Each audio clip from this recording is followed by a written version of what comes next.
Hi friends, ఎలా ఉన్నారు? ఈరోజు మనం ఒక కొత్త వీడియో అయితే ముందుకు రావడం అయితే జరిగిందనమాట. ఈరోజు ఈ వీడియోలో మనం 9వ తరగతి సాంఖ్యశాస్త్రంలోని 11వ పాఠమైనటువంటి ప్రభుత్వ బడ్జెట్ పన్నులు అనే పాఠం గురించి అయితే ఈ వీడియోలో మనం తెలుసుకునే ప్రయత్నం అయితే చేద్దాం.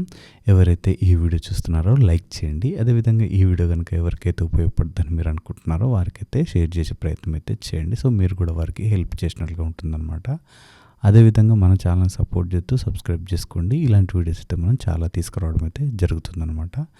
సో ఇంతవరకు ఎవరైతే 6వ తరగతి, 7వ తరగతి, 8వ తరగతి, 9వ తరగతి సంబంధించినటువంటి టెక్స్ట్ బుక్ రీడింగ్ వీడియోస్ చూడలేదో మన ఛానల్లో ప్లేలిస్ట్లో ఓపెన్ చేసి ఒకసారి చూసే ప్రయత్నం చేయండి. అందులో అయితే అన్ని క్లాసులకు సంబంధించినటువంటి ప్లేలిస్టులు అయితే క్రియేట్ చేసి పెట్టడం జరిగింది. ఒకసారి చూడండి. అన్నీ కూడా మనకి టెక్స్ట్ బుక్ రీడింగ్ వీడియోస్ అయితే ఉండడం జరుగుతుంది. సో ఈ విధంగా అయిపోయిన తర్వాత నెక్స్ట్ నేను మళ్ళీ 6వ తరగతి నుంచి 10వ తరగతి వరకు ప్రతి పాఠంకు సంబంధించినటువంటి బిట్స్ రూపంలో అయితే వీడియోస్ అయితే చేయడం జరుగుతుంది. సో ఎవరైతే చూస్తున్నారో మన ఛానల్ అయితే సబ్స్క్రైబ్ చేసుకొని పెట్టుకోండి. అదేవిధంగా స్కూల్ అసిస్టెంట్ సోషల్కి ప్రిపేర్ అవుతున్న వాళ్ళు ఎవరైతే ఉన్నారో వారి కోసం బిట్స్తో పాటు అదేవిధంగా పిఐఈ సైకాలజీ వీడియోస్ కూడా నేను పెట్టడం అయితే జరుగుతుందన్నమాట. సో ఇక ఏమాత్రం ఆలస్యం చేయకుండా మనం వీడియోలోకి వెళ్ళిపోదాం. ఇక్కడ మనం చూసినట్లయితే ఇది వచ్చేసి 9వ తరగతి సాంఖ్యశాస్త్రం అన్నమాట. అందులో 11వ లెసన్ అయినటువంటి ప్రభుత్వ బడ్జెట్ పన్నులు. సో ప్రభుత్వ పాత్ర ఆధునిక సమాజాల్లో చాలా వరకు కీలకమైన విధులను ప్రభుత్వమే నిర్వహించాల్సిన బాధ్యత కలిగి ఉంది. చారిత్రక కాలం నుండి కొనసాగుతున్న దేశ రక్షణ, అంతరంగిక శాంతి భద్రతల వంటివి ఇందులో ఇమిడి ఉంటాయి. సో ఇక్కడ చూసినట్లయితే వీటితో పాటు పాఠశాలలు, కళాశాలలు, గ్రంథాలయాలు, ఆరోగ్య కేంద్రాలు, తపాలా కార్యాలయాలు వంటి వివిధ ఇతర ప్రభుత్వ రంగ సంస్థలను కూడా ప్రభుత్వమే నెలకొల్పి నిర్వహిస్తుంది. రోడ్డు, రైలు మార్గాల నిర్మాణం, ప్రభుత్వ రవాణా వ్యవస్థను ప్రభుత్వమే నిర్వహిస్తున్నది. సో నీటి సరఫరా, పారిశుద్ధ్యం, విద్యుత్ వంటి వాటి నిర్వహణలో ప్రభుత్వం ముఖ్యమైన చురుకైన పాత్ర పోషించవలసి ఉంది. ఆరోగ్య సేవలు, పరిశుభ్రత, విద్యుత్, ప్రజా రవాణా, పాఠశాలల వంటివి ప్రభుత్వ సదుపాయాలుగా మనకు తెలుసు. ప్రజా సదుపాయం యొక్క ముఖ్య లక్షణం ప్రజలందరూ ప్రయోజనం పొందడం. సో ప్రజా సదుపాయం యొక్క ముఖ్య లక్షణం ఏంటిది? ప్రజలందరూ ప్రయోజనం పొందడం. సో ఇక్కడ ఇంపార్టెంట్ బిట్స్ ఏమి వచ్చినా కూడా మీరు నోట్ చేసుకునే ప్రయత్నం అయితే చేయండి. అవి మీకు రివిజన్గా ఉపయోగపడడం అయితే జరుగుతుంది. సో ఇక్కడ చూసినట్లయితే మీరు ఈ విషయాన్ని 8వ తరగతిలో చదువుకున్నారు. సో ఉదాహరణకు ఒక ప్రభుత్వ పాఠశాల ఆ గ్రామంలోని పిల్లలందరూ చదువుకోవడానికి వీలు కల్పిస్తుంది. అదేవిధంగా ఒక ప్రాంతంలో విద్యుత్ సరఫరా ఎంతోమంది ప్రజలకు ఉపయోగపడుతుంది. సో రైతులు తమ పంట భూముల్లో నీటిపారుదలకై మోటార్ పంపు సెట్లను ఏర్పాటుకు ఫ్యాక్టరీలు, కార్యాలయాలు, దుకాణాలు, అదేవిధంగా మార్కెట్లు వంటి వాటిని నిర్వహించడానికి కూడా వనరుగానే కాక విద్యార్థులు చదువుకోవడానికి పట్టణాల్లో, గ్రామాల్లో ఏదో ఒక విధంగా ప్రయోజనం పొందుతారు. సో ఈ ప్రజా ప్రయోజనాలు, సదుపాయాలు అందరికీ అందుబాటులో ఉండే ధరలకు లభించేలా చూడాల్సిన బాధ్యత ప్రభుత్వానిది. సో వీటిని స్వయంగా ప్రభుత్వమే చేపట్టాలి లేదా ఇతరులచే నిర్వహింప చేయాలి. పై ప్రజా సదుపాయాలతో పాటు జీవనోపాధి కల్పించే బాధ్యత కూడా ప్రభుత్వానిదే. మీరు పని హక్కు, మహాత్మా గాంధీ జాతీయ గ్రామీణ ఉపాధి హామీ చట్టం గురించి చదివే ఉంటారు. కోరిన ప్రతి వారికి కూలీ పని కల్పించి జీవనోపాధి పొందుటకు తగిన ఆర్థిక వనరులను కల్పించే బాధ్యతను ఈ చట్టం ప్రకారం ప్రభుత్వం విధిగా నిర్వహించాలి. సో ప్రభుత్వ చౌకధరల దుకాణాల్లో ఆహార ధాన్యాల పంపిణీ అంటే ప్రజా పంపిణీ వ్యవస్థని ప్రభుత్వమే నిర్వహిస్తుంది. వాటికి సబ్సిడీ కూడా ప్రభుత్వమే చెల్లిస్తుంది. సో మనం గతంలో చూసిన విధంగా పేదల ఆహార భద్రతకు ఇది చాలా కీలకమైనది. ఏంటిది అది? ప్రజా పంపిణీ వ్యవస్థ. సో ఇక్కడ చూసినట్లయితే భారత ప్రభుత్వం గతంలో భారీ ఇంజనీరింగ్ పరిశ్రమలు, విద్యుత్ ఉత్పాదన, ఉక్కు ఉత్పత్తి, పెట్రోలియం వెలికితీత, సో చమురు శుద్ధి కర్మాగారాల వంటి వాటి ఏర్పాటులో ముఖ్య పాత్ర పోషించి ఉండకపోతే పారిశ్రామికీకరణ చాలా కష్టమయ్యేది. ఇలాంటి మౌలిక పరిశ్రమల గురించి ఈ పుస్తకంలో 7వ పాఠంలో చదివి ఉన్నారు. సో ఇక్కడ చూసినట్లయితే గ్రామీణ ప్రాంతాల్లో నీటిపారుదల వనరులకు, ప్రాజెక్టులకు, వ్యవసాయ అభివృద్ధి పనులకు, వ్యవసాయ విస్తరణ పనులకు ప్రభుత్వం చేసే పెట్టుబడులు చాలా కీలకమైనవి. ప్రభుత్వం రసాయన ఎరువులను ఫ్యాక్టరీల ధరల కన్నా తక్కువ ధరలకు లభించేవిగా రైతులకు తోడ్పడుతుంది. సో ఈ ఎరువుల ధరలు రైతులకు అందుబాటులో ఉంచే విధంగా ఆయా ఫ్యాక్టరీలకు ప్రభుత్వం కొంత డబ్బు చెల్లిస్తుంది. ప్రభుత్వం ఫ్యాక్టరీలకు ఈ విధంగా చెల్లించే డబ్బే ఎరువుల ధరలో రైతులకు లభించే రాయితీ. సో ప్రభుత్వం ఈ రకంగా రాయితీ చెల్లించకపోతే వాటి ధర ఇంకా ఎక్కువ ఉండేది. అదేవిధంగా ప్రభుత్వం ఎన్నో వస్తువుల ఉత్పత్తిదారులకు రాయితీని చెల్లించి ఆయా వస్తువులు అత్యవసరమైన వారికి అందుబాటు ధరలో లభించే విధంగా చూస్తుంది. సో ఈ విధంగా కిరోసిన్, చౌకధరల దుకాణాల్లోని ఆహార ధాన్యాలు, వంట గ్యాస్ సిలిండర్లు వంటి వాటికి రాయితీ చెల్లిస్తుంది. సో ప్రస్తుతం ఈ రాయితీల సాఫల్యతపై చాలా చర్చ జరుగుతున్నది. ఈ రాయితీ ప్రజలకు ప్రయోజనం కలుగజేస్తున్నాయా? వీటిని మెరుగుపరచడానికి ఏమైనా మార్గాలు ఉన్నాయా? ఈ పాఠంలో కొన్నింటి గురించి మనం చదువుతారు అని ఇక్కడ ఇవ్వడం జరిగింది. ఇక్కడ సబ్సిడీలు అంటే రాయితీల గురించి ఇక్కడ ఒక బాక్స్ ఐటమ్ ఇవ్వడం జరిగింది. ప్రభుత్వం ఎరువులు, ఆహార ధాన్యాలు, డీజిల్ వంటి ప్రధాన వస్తువులు ప్రతి ఒక్కరికి అందుబాటులో ఉండేలా ధరను తగ్గిస్తుంది. ఇందుకోసం ఆయా వస్తువులకయ్యే వ్యయంలో కొంత డబ్బును ప్రభుత్వం చెల్లిస్తుంది. సో ఇక్కడ చూసినట్లయితే వివిధ విధుల నిర్వహణకై ప్రభుత్వానికి చాలినంత డబ్బు అవసరం. సో ఈ విధంగా ప్రభుత్వం యొక్క ఆయా విధుల నిర్వహణకై కావాల్సిన డబ్బును ప్రజల నుండి పన్నుల రూపంలో సేకరిస్తుంది. ప్రభుత్వం వివిధ రకాల పన్నులను వసూలు చేస్తుంది. వాటి గురించి తర్వాత విభాగాల్లో తెలుసుకుంటారు. సో ఈ విధంగా వసూలు చేసిన పన్నులే ప్రభుత్వ రెవెన్యూ ఆదాయం అవుతుంది. సో పన్నులే ఇక్కడ మనకి ప్రభుత్వానికి ఆదాయం అనేది అవుతుందన్నమాట. సో ఇంపార్టెంట్ ఏదున్నా కూడా మీరు నోట్ చేసుకోండి. సో ప్రభుత్వ ఖర్చులు చెల్లించడానికి ప్రభుత్వానికి ఆదాయం అవసరం. కేంద్ర ఆర్థిక మంత్రి పార్లమెంట్లో ప్రవేశపెట్టే బడ్జెట్ రాబో ఆర్థిక సంవత్సరం ప్రభుత్వం వివిధ కార్యక్రమాలపై చేయబోయే ఖర్చులను తెలుపుతుంది. సో మనకి ప్రీవియస్గా బిట్టు అన్నమాట ఇది. ఇక్కడ మన క్వశ్చన్, కేంద్ర ఆర్థిక మంత్రి పార్లమెంట్లో ప్రవేశపెట్టే బడ్జెట్ దేనికి సూచికగా మనకి కనిపిస్తాయని మనకి క్వశ్చన్ రావడం జరుగుతుందన్నమాట. ఇవి అంటే రాబోయే ఆర్థిక సంవత్సరాన్ని బేస్ చేసుకొని ప్రవేశపెట్టడం జరుగుతుంది అనేది మనం గుర్తించాల్సి ఉంటుందన్నమాట. వివిధ కార్యక్రమాలపై రాబోయే ఖర్చులను తెలుపుతుంది. సో బడ్జెట్ అనేది రాబోయే ఖర్చుల గురించి ముందే మనం ఒక బడ్జెట్ని అంచనా వేసుకొని దాన్ని మనం పార్లమెంట్లో అప్రూవల్ కోసం మనం ఇవ్వడం జరుగుతుందన్నమాట.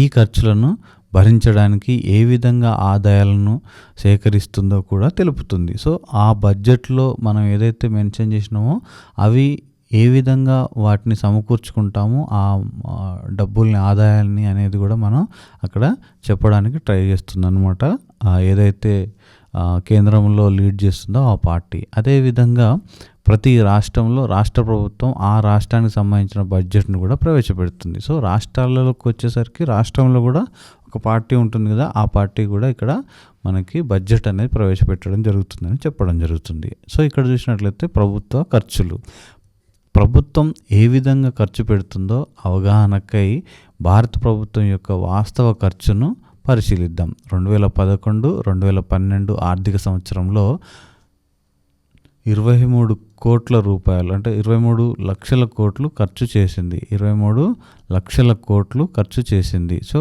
చాలా పెద్ద మొత్తం అనిపిస్తుంది కదా, వాస్తవానికి కూడా ఇది పెద్ద మొత్తమే. ఈ ఖర్చులో 4వ వంతు ప్రభుత్వం ద్వారానే జరుగుతుంది. మిగతా 3/4వ వంతు ఖర్చు ప్రైవేటు రంగం, గృహస్థులు చేసే ఆహారం, అదేవిధంగా విద్య, రవాణా, దుస్తులు, గృహ నిర్మాణం, ఆరోగ్యం, వినోదం వంటివి, వ్యాపార, ఉత్పాదక, సేవా రంగాల, ముడి పదార్థాల వినియోగం, యంత్రాలు, ఇతర ఉత్పత్తులు, కూలీలు, మార్కెటింగ్, ఉద్యోగుల వేతనాలు, వ్యాపార నిర్వహణకై మార్కెటింగ్ నిర్వహణ, విక్రయ సేవలు, ఇతర ఖర్చులు మనకి ఇక్కడ ఇవ్వడం జరిగింది. ఇక్కడ పై చార్ట్ మనకి ఇక్కడ ఇవ్వడం జరిగింది, చూసే ప్రయత్నం చేద్దాం. ప్రభుత్వ వ్యయం కేంద్ర రాష్ట్ర 2011, 2012 ఇక్కడ మనం ఒక్కొక్క దానికి ఎంత ఉంది అనేది ఇక్కడ మనం చూడవచ్చు. ప్రభుత్వ వ్యయం అనేది సో దేనికి ఎంత కేటాయించారు అనేది ఇక్కడ మనం చూడవచ్చు అన్నమాట. సో ఇక్కడ చూసినట్లయితే పక్కనున్న పై చార్టు 2011, 2012 ఆర్థిక సంవత్సరం అంటే ఏప్రిల్ 1 నుంచి 2011 నుంచి 31 మార్చి 2012 వరకు ఇది ఉండడం జరుగుతుంది. సో ప్రభుత్వం వివిధ ఖర్చులను ఏ నిష్పత్తిలో చేస్తుందో చూపుతుంది. ఇక్కడ ప్రభుత్వం అంటే కేంద్ర ప్రభుత్వం, అన్ని రాష్ట్రాల ప్రభుత్వాలు. సో ఇక్కడ ప్రభుత్వం అంటే ఏంటంటే కేంద్రంలో మనం చూసినట్లయితేనేమో కేంద్రంలో ఉన్నటువంటి ఏదైతే ప్రభుత్వం ఉంటుందో దాన్ని మనం కన్సిడర్ చేసుకోవాలి. రాష్ట్రాలలో ఏదైతే పార్టీ లీడ్ చేస్తుందో ప్రభుత్వాన్ని, దాన్ని మనం ఇక్కడ లీడ్ చేసుకోవాల్సి ఉంటుంది ప్రభుత్వంగా. సో ఇక్కడ 2011-12 సంవత్సరంలో విద్య, కళలు, సంస్కృతిపై 12% ఖర్చు అయ్యింది. ఇందులో ఉద్యోగస్తుల వేతనాలే కాక పాఠశాల, కళాశాల నిర్వహణ ఖర్చుతో పాటు కొత్త పాఠశాల నిర్మాణానికి కంప్యూటర్లు, పుస్తకాల కొనుగోలు వంటి పెట్టుబడులు కూడా ఇమిడి ఉంటాయి. సో అదేవిధంగా ఆరోగ్యం, పారిశుద్ధ్యానికైన ఖర్చు 4%, గ్రామీణాభివృద్ధికి 4% వంటివి ఇక్కడ మనకి చూడడం జరుగుతుంది. సో ఇక్కడ చూసినట్లయితే పై చార్టును పరిశీలిస్తే అభివృద్ధి పనులే కాక పరిపాలన సంబంధమైన, పెన్షన్, రక్షణకు సంబంధమైన ఖర్చులను కూడా గమనించవచ్చు. ఈ ఖర్చులు ప్రత్యక్షంగా అభివృద్ధికి తోడ్పడకున్నా ఇవి ఇతర వాటిలాగా అవసరమైనవే. వివిధ శాఖల నిర్వహణకు, కార్యక్రమాలకు రాష్ట్ర విభాగాలు అంటే శాసన, కార్యనిర్వాహక, న్యాయ, పరిపాలనకై ఖర్చులు కేటాయిస్తారు. సో ప్రభుత్వం తన విశ్రాంత ఉద్యోగులకు పింఛను కూడా చెల్లిస్తుంది. ఆపై వడ్డీ చెల్లింపుల ఖర్చు కూడా ఉంటుంది. ప్రతి సంవత్సరం భారత ప్రభుత్వం ఖర్చును ఎదుర్కోవడానికి కొంత అప్పు చేయాల్సి కూడా ఉంటుంది. సో గతంలో చేసిన అప్పులకు వడ్డీ చెల్లించాల్సి కూడా ఉంటుందన్నమాట. సో ఇక్కడ ఆరోగ్యానికి ఎక్కువ ఖర్చు, రక్షణకు ఎక్కువ ఖర్చు అనే ప్రాధాన్యతలు ఇక్కడ ఆయా ప్రభుత్వ విధానాలు ప్రజల ఆకాంక్ష మేరకు నిర్ణయిస్తారు. ప్రతి సంవత్సరం బడ్జెట్ ప్రాతిపదికన సమయంలో బడ్జెట్ ప్రవేశపెట్టిన తర్వాత ఆ వివరాలు, వాటి వ్యాఖ్యానాలు ప్రసార సాధనాలలో ప్రత్యేకత సంతరించుకోవడాన్ని మనం గమనించవచ్చు. బడ్జెట్లోని ఖర్చులన్నింటిపై ప్రభుత్వమే నిర్ణయం తీసుకున్న పారిశ్రామిక వర్గాలు, రైతు సమూహాలు, పౌర సమాజ కార్యకర్తల వంటి వారితో సంప్రదింపులు జరుగుతాయి. ఆయా వర్గాల ప్రతినిధులు తమ అభిప్రాయాలు, డిమాండ్, కోరికలను, వ్యతిరేకతలను ప్రభుత్వం ముందు ఉంచుతారు. సో ఈ రకమైన ప్రాతినిధ్యాల ద్వారానే ప్రజల సామాజిక విభాగాలైన విద్య, ఆరోగ్యం, ఆహార సబ్సిడీల వంటి వాటిపై ఎక్కువ ఖర్చుకై ఒత్తిడి చేస్తారు. బడ్జెట్ అంశాలపై ప్రభుత్వాన్ని చట్టసభల ద్వారా నియంత్రించవచ్చు. ప్రభుత్వం ప్రవేశపెట్టిన బడ్జెట్లోని వివిధ అంశాలపై చర్చలు జరిగిన అనంతరమే ప్రభుత్వం ప్రతిపాదనలను పార్లమెంటు ఆమోదించడం జరుగుతుంది. సో ప్రభుత్వ ఖర్చులకై డబ్బు విడుదలకు పార్లమెంటు అనుమతించాలి. అదేవిధంగా పార్లమెంటు ఆమోదం లేనిదే ఏ రకమైన పన్ను విధించరాదు. సో ఇక్కడ బిట్టు మీరు ఫ్రేమ్ చేసుకోండి. ఈ విధంగా రాజ్యాంగం ప్రకారం బడ్జెట్ సంబంధిత నిర్ణయాల్లో ప్రజాప్రతినిధుల పాత్ర ముఖ్యమైనదిగా మనం చెప్పవచ్చు. సో ఇక్కడ నెక్స్ట్ మనం చూసినట్లయితే పన్నులు. సో ఇక్కడ పన్నులు మనం ఒకసారి చూసినట్లయితే ప్రభుత్వానికి ముఖ్య ఆదాయ వనరు ఏంటిది? పన్నులు. ప్రభుత్వం వివిధ రకాల పన్నులు వసూలు చేస్తుంది. వీటిలో కొన్నింటి గురించి మీరు వినే ఉంటారు. వస్తు సేవల పన్ను అంటే goods and service tax, GST, ఆదాయ పన్ను, ఇన్కమ్ ట్యాక్స్, ఆస్తి పన్ను, ప్రాపర్టీ ట్యాక్స్, దిగుమతి సుంకం, కస్టమ్ డ్యూటీ వంటివి పన్నులను ప్రధానంగా 2 రకాలుగా విభజించవచ్చు. ఒకటి వచ్చేసి మనకి ప్రత్యక్ష పన్నులు, 2 వచ్చేసి మనకి పరోక్ష పన్నులుగా డివైడ్ చేయవచ్చు. ఇక్కడ ప్రత్యక్ష పన్నులు అంటే చూసినట్లయితే మనం కొనే, వినియోగించే వస్తువులు, సేవలకు పన్నులు చెల్లిస్తాం. ఉత్పత్తిదారులు పన్నులను ఏ విధంగా కలిపి అంతిమ ధర, వినియోగదారుడు చెల్లించే ధర నిర్ణయిస్తారో మనం తెలుసుకుంటాం. వస్తువుల యొక్క వివిధ ఉత్పత్తి దశల్లో అమ్మకాలపై ప్రతి స్థాయిలో ప్రభుత్వానికి పన్నులు చెల్లిస్తారు. ఏది ఏమైనా మొత్తం పన్ను అంతిమంగా వినియోగదారునిపై పడుతుంది. సో అందువల్ల వస్తు సేవలపై విధించే పన్నులు పరోక్ష పన్నులు కాకపోతే వినియోగదారులు వీటిని పరోక్షంగా చెల్లిస్తారు. సో ఇక్కడ మనం చూసినట్లయితే అందువల్ల వస్తు సేవలపై విధించే పన్నులు పరోక్ష పన్నులు. పరోక్ష పన్నులు అంటే ఏంది? ఇక్కడ వస్తు సేవల పన్నులుగా మనం గుర్తుపెట్టుకోవచ్చు. వీటితో పాటు వ్యక్తుల ఆదాయాలపై లేక కంపెనీలు, వ్యాపారాల్లో ఆర్జించే లాభాలపై నేరుగా విధించబడే పన్నులు ప్రత్యక్ష పన్నులు. ప్రత్యక్ష పన్నులు అంటే ఏంటి? ఇక్కడ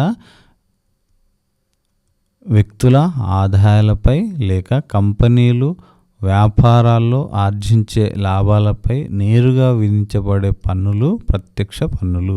వీటిని వ్యక్తులు లేదా వ్యాపార సంస్థలు ప్రత్యక్షంగా ప్రభుత్వానికి చెల్లించాల్సి ఉంటుంది కాబట్టి వీటిని ప్రత్యక్ష పన్నులు అంటారు.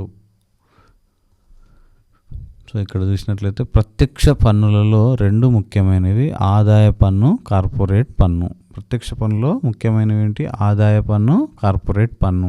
కర్మాగారాలను లేదా వ్యాపారాలను నిర్వహించే సంస్థలు పన్ను చెల్లించాల్సి ఉంటుంది. కంపెనీలు, వ్యాపార సంస్థలు వస్తువులు, సేవలను డబ్బుకు విక్రయిస్తాయి. వచ్చిన ఆదాయంలో ఖర్చులన్నీ అంటే ముడి పదార్థాలు, సేవల వంటివి తీసివేయగా మిగిలినది ఆ కంపెనీ లేదా కర్మాగారం యొక్క లాభం అవుతుంది. సో పెట్టుబడి ఏదైతుందో దాన్ని తీసేయగా మిగిలింది ఏమవుతుంది? వాళ్ళకి లాభంగా మనం పరిగణించవచ్చు. ఈ లాభంపై నిబంధనలను అనుసరించి పన్ను చెల్లించవలసి ఉంటుంది. అంటే లాభం పైన పన్ను వేయడం అయితే జరుగుతుంది అన్నమాట. దాన్ని మనం కార్పొరేట్ పన్ను అని చెప్పడం జరుగుతుంది. సో ఇక్కడ ఇది బాక్స్ ఐటమ్ ఉందో ఒకసారి చూసే ప్రయత్నం చేయండి.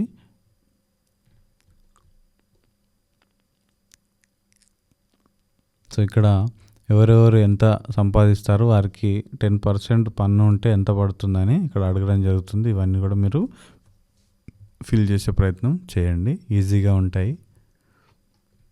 సో ఇదంతా కూడా చూడండి.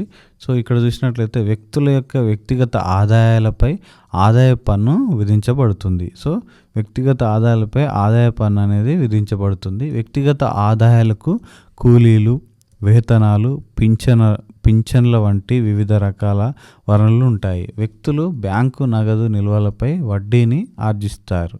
సో కొందరు భవనాల వంటి ఆస్తులపై అద్దె ఆర్జిస్తారు. వీటన్నింటినీ ఆదాయాలుగానే పరిగణిస్తారు కాబట్టి వీరు కూడా పన్ను చెల్లించవలసి ఉంటుంది. ఆదాయ పన్నును కొంత పరిమితిని మించి ఆర్జించే వారికే విధిస్తారు. ఈ పన్నును ఆర్జించిన ఆదాయంలో పరిమితి పోగా మిగిలిన దానిలో కొంత శాతం విధిస్తారు. ఎక్కువ ఆదాయాన్ని సంపాదించే వారు వారి ఆదాయాన్ని అనుసరించి ఎక్కువ నిష్పత్తులు పన్ను చెల్లించాల్సి ఉంటుంది.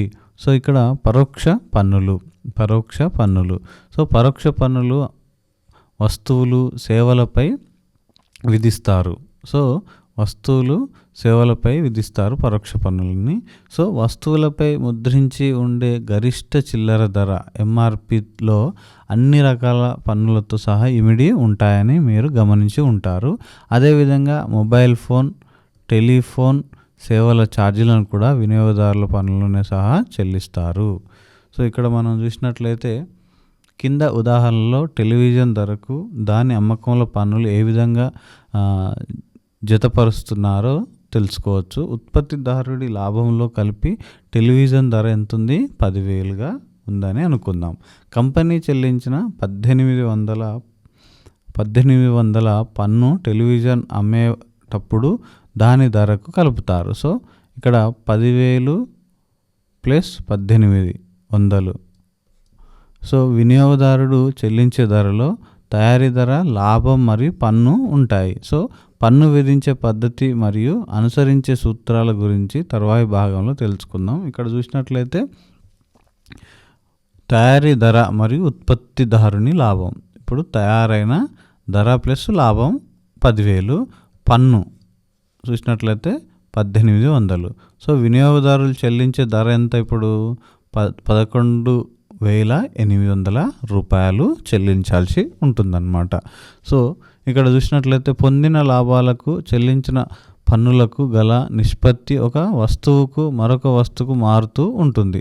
సాధారణంగా చాలా వస్తువుల, సేవల ధరల్లో పన్నులు అనే అంశం ఇమిడి ఉంటుందన్న ముఖ్యమైన విషయం గుర్తుపెట్టుకోవాలి. సో వస్తువులపై, సేవలపై విధించే పన్నుల వల్ల ధరలు పెరిగితే మరికొన్ని వస్తువులపై, సేవలపై విధించే పన్నుల వల్ల మొత్తం మీద ఇంకా ధరలు పెరుగుతాయి. సో ఉదాహరణకు సైకిల్ తయారీకి ఉక్కు పైపులు అవసరమవుతాయి. సో ఉక్కు తయారీ కోసం ఉక్కు కర్మాగారానికి ఇనుము, బొగ్గు అవసరం. సో ఒకవేళ ఇనుముపై పన్ను పెరిగినచో సైకిల్ ధర ప్రభావం చూపుతుంది. సో ఇనుముతో చేసిన అన్ని వస్తువుల ధరలు పెరుగుతాయి. ఉక్కు తయారీకి ఇనుము వాడకం వల్ల ఉక్కుతో చేసిన అన్ని వస్తువుల ధరలు కూడా పెరుగుతాయి. సో ఇనుముపై పన్ను పెంపు చాలా ప్రభావం చూపుతుందని మనకి ఇక్కడ అర్థమవుతుంది. సో ఇక్కడ కావున చాలా కర్మాగారాలు ఉపయోగించే భారీ మౌలిక ముడి సరుకులపై మరియు మాధ్యమిక వస్తువులపై పన్ను పెంపు శృంఖల అంటే గొలుసు చర్యకు దారి తీస్తుంది. అంటే ఒక్కటి మనకి ఇక్కడ ధర పెరిగితే వీటిని ఉపయోగించి చేసే ప్రతి దాంట్లో కూడా ధరలో మార్పు అనేది ఉంటుందనేది ఇక్కడ మనం అర్థం చేసుకోవాలి. వీటితో సంబంధం ఉన్న లేదా సంబంధిత వస్తువులపై ఏదో ఒక రకంగా ప్రభావం అనేది అవుతాయి. సో ఇక్కడ మనం చూసినట్లయితే ఇనుము ధర పెరుగుతుంది అనేది ఇక్కడ చూసినట్లయితే ఇక్కడ ఉక్కు ధర పెరుగుతుంది. ఇనుము ధర పెరిగితే ఇక్కడ ఉక్కు ధర పెరుగుతుంది. ఉక్కు ధర పెరిగితే ఇక్కడ ఉక్కు షీట్స్ ధర పెరుగుతుంది. సో ఉక్కు షీట్ ధర పెరిగితే ఉక్కు అల్మారా ధర పెరుగుతుంది. సో ఇక్కడ చూసినట్లయితే ఇక్కడ స్టీల్ పైపుల ధర పెరుగుతుంది. అదేవిధంగా సైకిల్ ధర కూడా పెరుగుతుంది. సో ఒక్క ఇనుము ఇక్కడ ధర పెరిగితే ఈ ప్రభావం అనేది ప్రతి దాని మీద పరోక్షంగా ఏదో ఒక విధంగా ఇట్లా ఉంటూనే ఉందనేది మనం గమనించవచ్చు. సో ఇక్కడ నెక్స్ట్ మనం చూసినట్లయితే వస్తు సేవా పన్ను జిఎస్టి విలువ ఆధారిత పద్ధతి. భారతదేశంలో ఎన్నో సంవత్సరాల ప్రయత్నం తర్వాత 2017 సంవత్సరంలో వస్తు సేవా పన్ను ప్రవేశపెట్టారు. జిఎస్టి మనకి ఎప్పుడు ప్రవేశపెట్టారంట? 2017 సంవత్సరంలో ప్రవేశపెట్టడం జరిగింది. ఇటీవలి వరకు వివిధ పరోక్ష పన్నులు ఉండేవి. వస్తువుల తయారీపై ఎక్సైజ్ సుంకం, వస్తువుల అమ్మకంపై అమ్మకం పన్ను మరియు హోటళ్లలో సేవలపై, మొబైల్ ఫోన్ వినియోగించడం వంటి మొదలైన సేవలపై సేవా పన్ను విధించేవారు. వస్తు సేవా పన్ను ప్రవేశపెట్టడంతో చాలా రకాల పరోక్ష పన్నులను ఒకే పద్ధతి ద్వారా అనగా వస్తు సేవా పన్నులో భర్తీ చేయడమైనది. ఈ పన్ను వస్తు సేవల ఉత్పత్తి మరియు అమ్మకంపై విధిస్తారు. సో ఇక్కడ నేటి కాలంలో ఉత్పత్తి మరియు అమ్మకం అనేవి చాలా క్లిష్టమైనవి. ఇందులో చాలా దశలు ఉండవచ్చు. అతి చిన్న వస్తువు తయారీలోను మరియు అమ్మకంలోనూ చాలా దశలు ఉండవచ్చు. ప్రతి దశలో కొద్దిగా విలువ పెరుగుతుంది. సో ఈ క్రింది ఉదాహరణలో అర్థం చేసుకుందాం. ఒక బిస్కెట్ ఉత్పత్తిదారుడు ముడి సరుకులను ఒక బ్రాండెడ్ కాని చోట కొన్నాడు. అతడు గోధుమ పిండి, పంచదార మొదలైనవి పన్ను విధించిన దగ్గర కొన్నాడు. ఒకవేళ అతను 450 విలువ గల బిస్కెట్లు తయారు చేశాడు అనుకుందాం. అప్పుడు ఈ ధరలోనే ముడి సరుకు ధర, శ్రామికుల వేతనాలు, ఉద్యోగుల వేతనాలు, కర్మాగారం అద్దె మొదలైనవి ఇమిడి ఉన్నవి. అతని లాభం 50 రూపాయలు కలిపితే అప్పుడు మొత్తం విలువ 500 అవుతుంది. ఇది అతనికి అమ్మకపు ధర. అతను ఒక వ్యాపారికి బిస్కెట్లు అమ్మినప్పుడు ఆ వ్యాపారిపై సంబంధిత వస్తు సేవా పన్ను విధించబడుతుంది. వస్తు సేవా పన్ను 5% అయినచో బిస్కెట్ ఉత్పత్తిదారి రూపాయలు ఇక్కడ చూసినట్లయితే 500కి 5% టోకు పన్నుగా వ్యాపారి దగ్గర తీసుకొని చెల్లిస్తాడు. వ్యాపారి రసీదు ఈ విధంగా ఉంటుంది. మొత్తం బిస్కెట్ విలువ, అదేవిధంగా వస్తు సేవా పన్ను మొత్తం ఇక్కడ చూసినట్లయితే 525 రూపాయలుగా మనం చూడవచ్చు. టోకు వ్యాపారి కొనుగోలు చేసిన విలువ 500. ఈ వ్యాపార వస్తువులు విలువ చేసి ఒక షాపు అద్దెకు తీసుకొని పనిచేయటకు సిబ్బందిని నియమించుకుంటుంది. ఈమె బిస్కెట్లను ఒక చిల్లర వ్యాపారికి 600కు అమ్ముతుంది. ఈ ధరలో ఆమె ఖర్చులు మరియు లాభం ఇమిడి ఉంటుంది. ఈ విధంగా ఆమెకు తుది విలువ 600. ఇక్కడ చూసినట్లయితే తుది విలువ 600. 5% వస్తు సేవ పన్ను విధించి ఆమె 30 రూపాయలు కలిపి అమ్ముతుంది. కావున ఆమె చిల్లర వ్యాపారికి రసీదు ఈ విధంగా ఇస్తుంది. బిస్కెట్ల విలువ 600, వస్తు సేవ పన్ను 30, చిల్లర వ్యాపారి ధర 630. అంటే ఇక్కడ టోకు వ్యాపారి ప్రభుత్వానికి ఎంత పన్ను చెల్లిస్తుంది? ఆమె 25 వస్తు సేవ పన్ను చెల్లించింది. ఆమె బిస్కెట్ల కొనుగోలు సమయంలో 25 వస్తు సేవ పన్ను రూపంలో చెల్లించింది. ఇంతకు ముందు చెల్లించిన పన్ను 25 ఇప్పుడు ప్రభుత్వానికి ఆమె చెల్లించినప్పుడు తీసివేయబడుతుంది. ఆమె 30 రూపాయల చిల్లర వ్యాపారి దగ్గర తీసుకుంటుంది. ఇందులో నుండి ఇంతకు ముందు చెల్లించిన 25 తీసేసి 5 ప్రభుత్వానికి పన్నుగా కడుతుంది. Income tax credit. ఇక్కడ చూసినట్లయితే దీనినే ఇంకో విధంగా పరిశీలించవచ్చు. టోకు వ్యాపారికి వస్తువుల విలువ 600, అందులో తాను కొనుగోలు చేసిన వస్తువుల ధర 500. 100 విలువ కలపబడినది. విలువ కలపబడినది అనగా వస్తు సేవల అమ్మబడిన విలువ మరియు వస్తు సేవల కొనుగోలు విలువ మధ్య తేడా పన్ను రేటు. 100పై 5% అనగా 5 రూపాయలు. ఈ నగదే వ్యాపారి ప్రభుత్వానికి చెల్లించిన పన్ను విలువ కలపబడిన దాని పైన 100 కానీ మొత్తం విలువ 600 పై కాదు. 100 పైనే మనకి ట్యాక్స్ అనేది పడుతుంది అనేది ఇక్కడ చెప్తున్నారు. ఉత్పత్తి వనరులైన ముందుగానే పన్ను విధించడం జరిగింది. కానీ రెండవసారి పన్ను విధించలేదు. టోకు వ్యాపారి ముడి వనరులకు బిస్కెట్ ఉత్పత్తిదారులకు చెల్లించిన పన్ను రసీదును ఆధారంగా చూపించాల్సి ఉంటుంది. ఇక్కడ చిల్లర వ్యాపారి బిస్కెట్ల విలువ 600 రూపాయలు. 30 పన్నుగా చెల్లించింది. ఆమె ఇప్పుడు బిస్కెట్లను 700కు అమ్ముతుంది. ఇందులో అన్ని ఖర్చులు మరియు లాభం ఇమిడి ఉంటుంది. వినియోగదారునికి రసీదు ఈ విధంగా ఉంటుంది. ఇక్కడ చూసినట్లయితే బిస్కెట్ల విలువ 700, వస్తు సేవ పన్ను 35, వినియోగదారుని ధర వచ్చేసి 735. చిల్లర వ్యాపారి చెల్లించే పన్ను అనగా పన్ను తీసుకున్న నగదు అంటే 35 మరియు ఇంతకు ముందు చెల్లించిన నగదు 30. వీటి మధ్య తేడా చిల్లర వ్యాపారి కట్టిన పన్ను 5 రూపాయలుగా మనం ఇక్కడ చూడవచ్చు. ఇదొకటి మనకి ఎగ్జాంపుల్గా ఇన్కమ్ ట్యాక్స్ సంబంధించినది ట్యాక్స్ ఇన్వాయిస్ ఇక్కడ మనకి ఇవ్వడం జరిగింది. ఇక్కడ కిరాణా సామాను మనం కొన్నప్పుడు ఏ విధంగా బిల్లు ఉంటుందో అది మనకి ఇక్కడ ఇవ్వడం జరుగుతుంది. ఇక్కడ వస్తు సేవ పన్ను ప్రభావం. 2 ముఖ్య అంశాలు గమనించగలం. వస్తు సేవ పన్నులో రసీదులు చాలా కీలకమైనవి. అది ముడి సరుకులపై పన్ను చెల్లించడానికి ఆధారం. మన ఉదాహరణలో వ్యాపారి రసీదు ఆధారంగా చూపనిచో 5 బదులు 30 చెల్లించాల్సి వస్తుంది. కనుక ఈ వ్యాపారి ఉత్పత్తిదారు నుంచి రసీదు తప్పనిసరిగా తీసుకోవాలి. సో అలాగే చిల్లర వ్యాపారి తోకు వ్యాపారి దగ్గర నుండి రసీదు తీసుకోవాలి. అది తను ఇంతకు పూర్వం కొనుగోలు చేసినప్పుడు పన్ను చెల్లించినందుకు ఆధారం. వస్తు సేవా పన్ను కింద ప్రతి మధ్యవర్తికి రసీదు ఇస్తున్నందుకు మరియు పన్ను చెల్లిస్తున్నందుకు ప్రోత్సాహకం లభిస్తుంది. సో ఇక్కడ చూసినట్లయితే దీనిలో పన్ను చెల్లించే వారి సంఖ్య పెరిగి పన్ను ఎగవేసే వారి సంఖ్య తగ్గుతుంది. ఉత్పత్తిదారు మరియు వ్యాపారానికి పన్ను విధించినప్పటికీ వినియోగదారుడే ఆ పన్ను చివరిగా చెల్లిస్తాడు.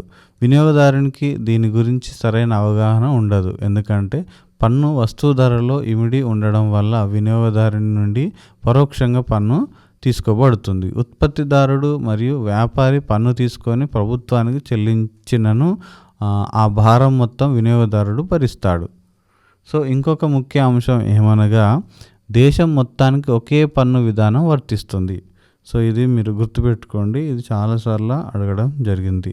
దేశానికి అందరికీ కూడా ఒకే విధమైన పన్ను ఉండడం జరుగుతుంది. దేశం మొత్తానికి కూడా ఒకే విధానమైన పన్ను ఉంటుంది. వస్తు సేవ పన్ను ప్రకారం వస్తువులు సేవల పన్ను రేటు దేశమంతటా ఒక్కటే. సో వస్తు ఉత్పత్తి తర్వాత కర్మాగారం పక్కన అమ్మిన 1000 కిలోమీటర్ల దూరంలో అమ్మిన విధించే పన్ను రేటు ఒకటే.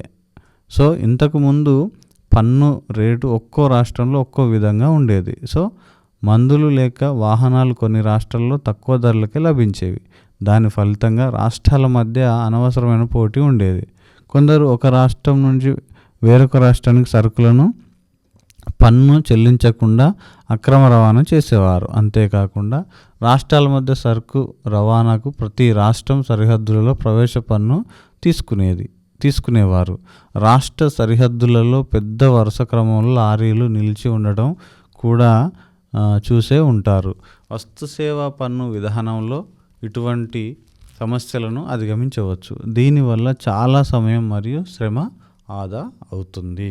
సో ఇక్కడ చూసినట్లయితే వస్తు సేవా పన్ను విధానం ఇంకా ముందుకు వెళ్ళవలసి ఉంది. ఉదాహరణకు 2 ముఖ్యమైన మాధ్యమిక వస్తువులు పెట్రోల్ మరియు డీజిల్ను వస్తు సేవ పన్నులో చేర్చలేదు.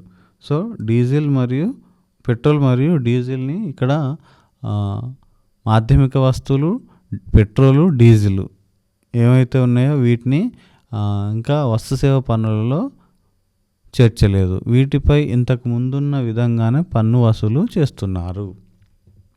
సో ఇక్కడ వేటిని చేర్చలేదు ఇంపార్టెంట్, ట్యాక్స్ అనేది అందరికీ ఒకే విధంగా వేస్తున్నారు అనేది ఇంపార్టెంట్ చూసుకోండి. ఇక్కడ చూసినట్లయితే 2017 నాటికి పెట్రోల్ మరియు డీజిల్ అమ్మకం రేట్లు ఇక్కడ ఇవ్వడం జరిగింది, చూసే ప్రయత్నం చేయవచ్చు. సో తెలంగాణది ఇక్కడ చూసినట్లయితే petrol 35, diesel 27, Andhra Pradesh 39, 31, Chhattisgarh 29, 27, so Odisha 26, 26, so Maharashtra 43, 23. So ఇక్కడ మనం చూడవచ్చు. సో తరగతి గదిలో చర్చించండి అని పెట్రోలు డీజిల్పై ఒకే వస్తు సేవ పన్ను కంటే వివిధ పరోక్ష పన్నులు విధించడం వల్ల ఎటువంటి ప్రభావం ఉంటుందని భావిస్తున్నారు? ఆంధ్రప్రదేశ్ తెలంగాణలో పెట్రోల్ డీజిల్ అమ్మకం పన్నులో ఉన్న వ్యత్యాసాల గురించి ప్రజలు ఏ విధంగా స్పందిస్తారు అని ఇక్కడ అడగడం జరుగుతుంది. సో ఇక్కడ చూసినట్లయితే మనకి పెట్రోలు డీజిల్పై ఇంకా వస్తు సేవ పన్ను ఎందుకు విధించలేదని మీరు ఆశ్చర్యపోతున్నారా? రాష్ట్రాలకు డీజిల్ పెట్రోలు అమ్మకంపై పన్ను ద్వారా చాలా ఆదాయం వస్తుంది, అందుకే దానిని పోగొట్టుకోవాలని అనుకోవడం లేదు. ప్రతి రాష్ట్రం తనకు తగినంత ఆదాయం ఉంచుకొని వారి అవసరాలకు తగ్గట్టుగా వాడుకుంటుంది. సో వస్తు సేవ పన్ను విధానానికి భిన్నంగా రాష్ట్రాలు పెట్రోలు డీజిల్ అమ్మకాల పన్ను ద్వారా వచ్చే ఆదాయాన్ని కేంద్ర ప్రభుత్వానికి అదే ఇవ్వకుండా మొత్తం తన దగ్గరే పెట్టుకోవచ్చు. ఎన్నో సమస్యలతో పాటు దీనిని కూడా వస్తు సేవ పన్ను భవిష్యత్తులో అధిగమించగలగాలి. సో ఇక్కడ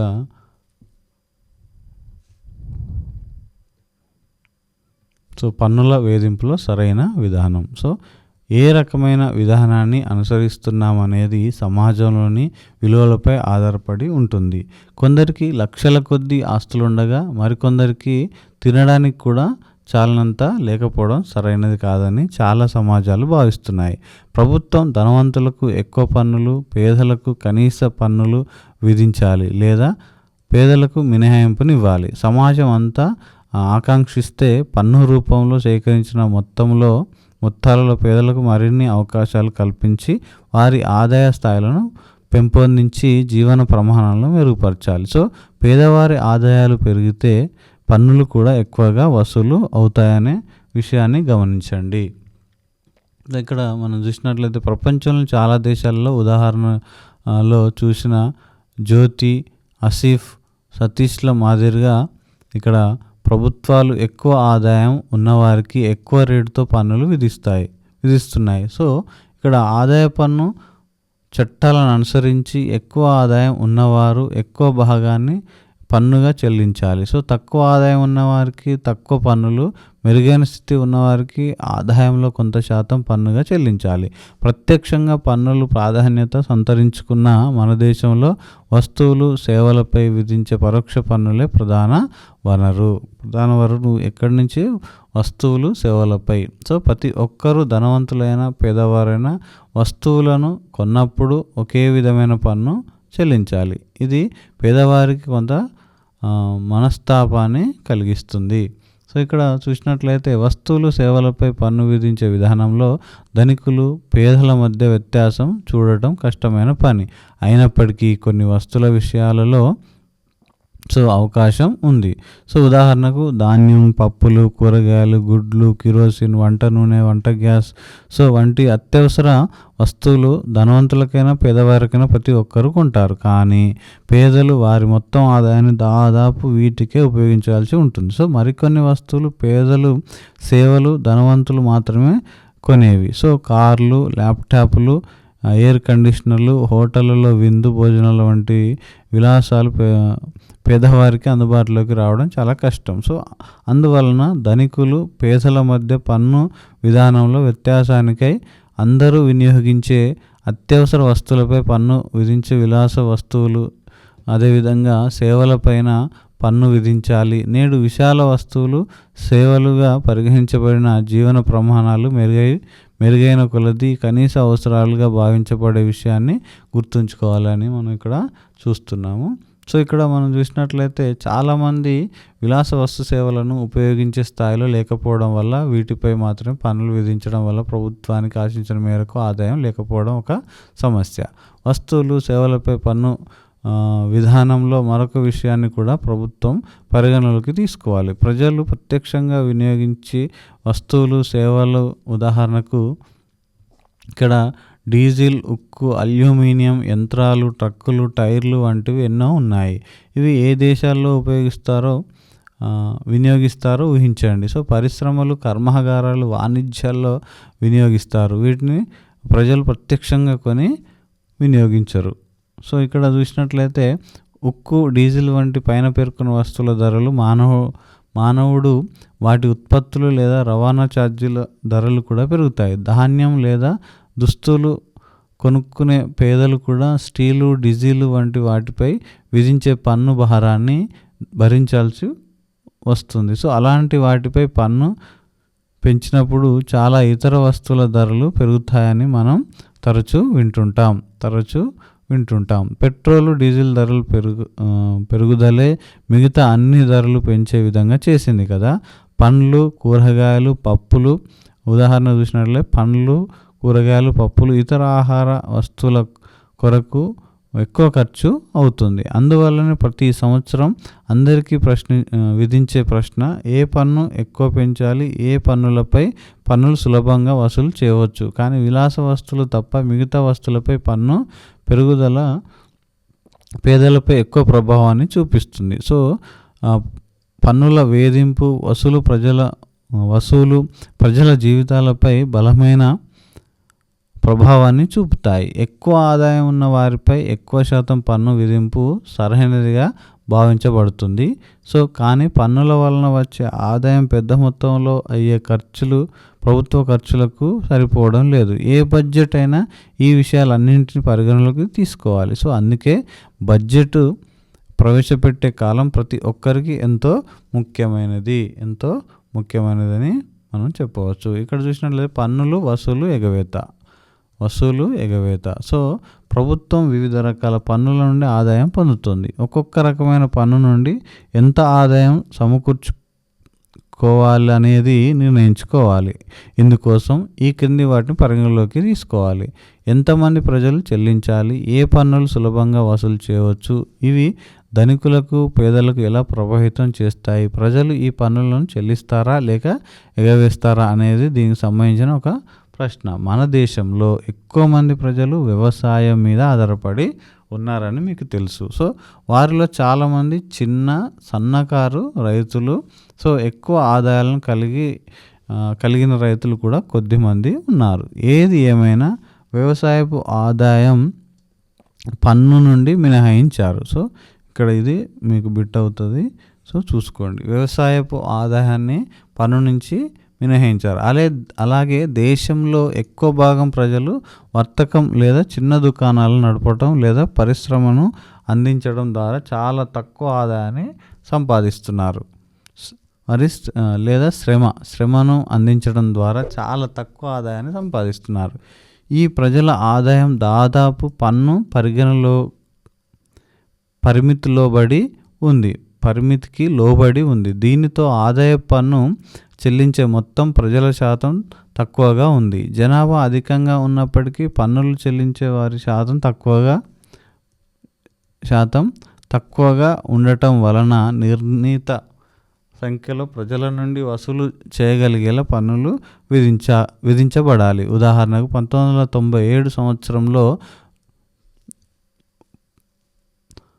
114 లక్షల మంది ఆదాయ పన్నులోకి లెక్కించడం జరిగింది. సో వారు దేశంలో వివిధ ప్రాంతాల్లో నివసిస్తారు. ఆదాయ పన్ను వసూలు చేయడం అంత సులభం కాదు, ఎన్నో అడ్డంకులు ఉంటాయి. సో చాలామంది ప్రజలు తమ మొత్తం ఆదాయాలను వెల్లడించరు లేదా వాస్తవంగా ఉన్నదానికంటే తక్కువగా చూపుతారు. ఈ ఆదాయాన్ని పైకి కనబడకుండా దాచి పెడతారు. దీనినే నల్లధనం, బ్లాక్ మనీ అంటారు.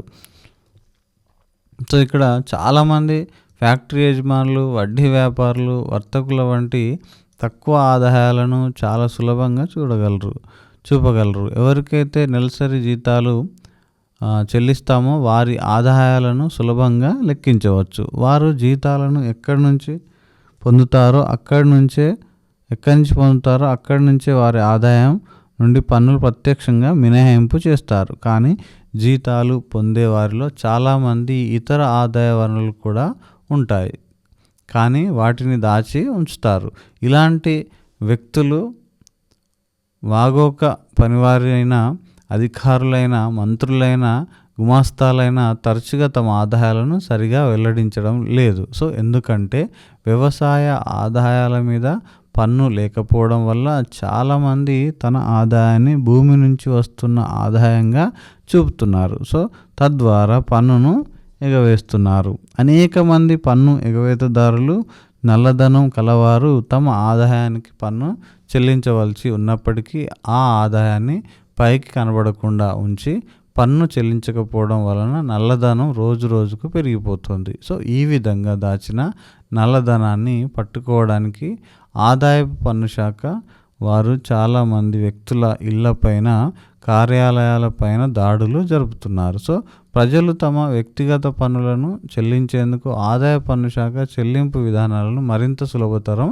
చేస్తుంది. ఎన్ని ప్రయత్నాలు చేస్తున్నా ప్రజలు తమ ఆదాయ పన్ను చెల్లించడం లేదు లేదా వారు చెల్లించవలసిన దానికన్నా తక్కువ చెల్లిస్తున్నారు.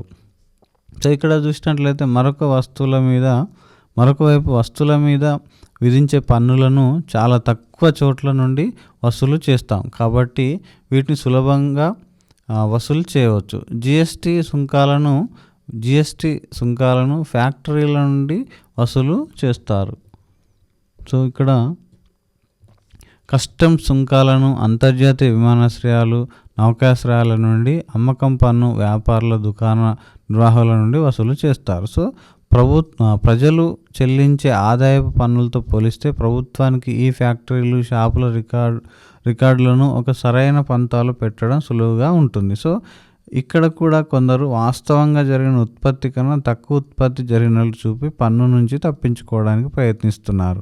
అమ్మక పన్ను పెద్ద మొత్తంగా ఎగవేయబడుతుంది. సో కొంతమంది వ్యాపారులు బిల్లులు సరిగ్గా ఇవ్వకుండా లేదా వాస్తవంగా అయినా వాటికంటే తక్కువ అమ్మకాలు జరిపినట్లుగా వారి అధికారిక రిజిస్టర్లో నమోదు చేస్తున్నారు. సో ఈ పాఠంలో మనం చూసిన జిఎస్టీ అనేది వస్తువుల సేవల మీద పన్ను ఎగవేతను తగ్గించడానికి ఉద్దేశించినది అని ఇక్కడ మనకి ఇవ్వడం జరిగింది. సో నెక్స్ట్ ఇక్కడ చూసినట్లయితే కీలక పదాలు. సో కీలక పదాలను మనం ఒకసారి గమనించినట్లయితే వార్షిక బడ్జెట్, నల్లధనం, విలువ ఆధారిత పన్ను, కార్పొరేట్ పన్ను, ప్రత్యక్ష పన్ను, పరోక్ష పన్ను, ఆదాయ పన్ను, వస్తు సేవ పన్ను. సో ఇవన్నీ కూడా మీరు గుర్తుపెట్టుకునే ప్రయత్నం అయితే చేయండి. సో ఇది ఈరోజు ఈ వీడియో ఫ్రెండ్స్. వచ్చే వీడియోలో అయితే మళ్ళీ కలుసుకునే ప్రయత్నం అయితే చేద్దాం. అందరికీ all the best. Thank you. జై హింద్.